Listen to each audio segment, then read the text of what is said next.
So it finally happened. Um, it was actually one day after that really bad one that was really close. And I didn't say before, it's actually with my Gan Infinity X, which is going to look really weird on the green side. Oh, wow. I don't know what sound that was. So let's walk through this. It was a full step solve. As you can see here, I have everything laid out. Let's make this a little bit smaller so you can see everything. So let's bring this screen in until I see the L and the R2. There we go. Okay. So let's just kind of go through a couple things. Inspection was just doing an X move. So I had a yellow in front, green on top. And let's make this, let's see here. I believe I want this to show just the first two blocks. And is this the correct showing? Let's find out. I think so. Okay. So a couple things that we can see here. We have this pair back here, which is always really nice when we just have that pair set. And then we also have, whoop, not that, not that. There we go. I keep two finger clicking this. We have this edge and then this paired up. So we have orange and green paired up here with the edge, and then the rest of the orange first block is just up top. So the couple things I did, starting with just doing an F to put this square into place, and a D2 to make the first square, then a B prime, and I already knew that the red edge was going to be down here. So I did a wide R B prime to set that up on top. So then all I had to do, well, so at least I could see that. So we have this first block made. And from here now, my plan was to do a U prime, and then what I'll usually do is see if I can see anything up top that is useful. So what I mean by that, let me just do the U prime. If I change back to the full cube, I can see here blue and white, not useful. Green and yellow, not useful, as far as making the second block.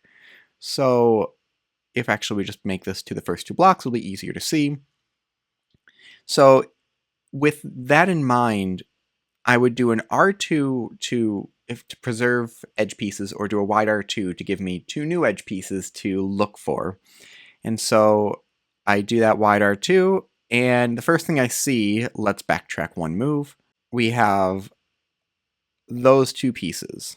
Now I can see the other corner and the other edge right here, but just from looking at it, I can insert this blue one much more fluidly. There's a couple things I can do. I could do an M prime U2 M to pair it up, or just M prime U2 and then do like a wide insert.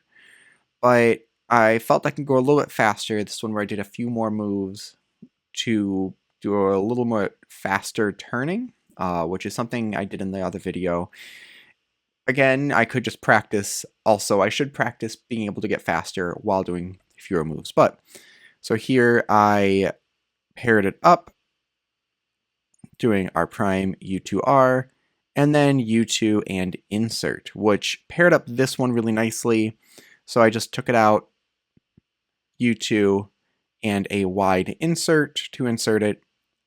Now let's go to CMLL, and for this one, actually let's go to a full one, because here I made a little bit of a mistake, kind of. It worked out, obviously, but I have all the edges oriented, so it would be better for me to do, or not better, but it might be better for me to do a CMLL that doesn't affect the edges.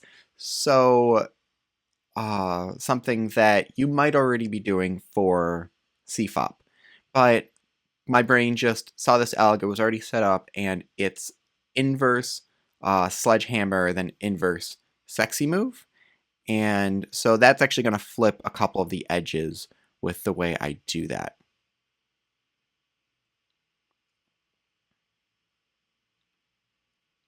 So I have a couple flipped edges, and here is another sort of mistake I made, and I knew as I was doing it, but I was just like, just go for it, Sean, which is what I tell people not to do. Go slow enough where you can actually plan ahead.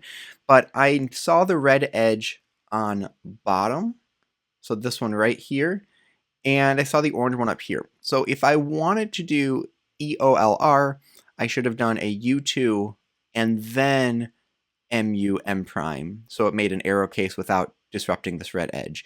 But I just kind of did what my hand was already in like the motion to do. So again, not the most efficient thing. And M prime U M gave me the arrow case.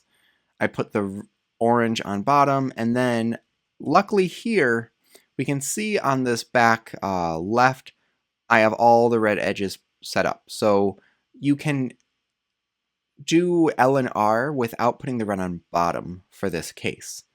So right here, doing the U and then M, U2M will solve those, and then all you have right left is an M2.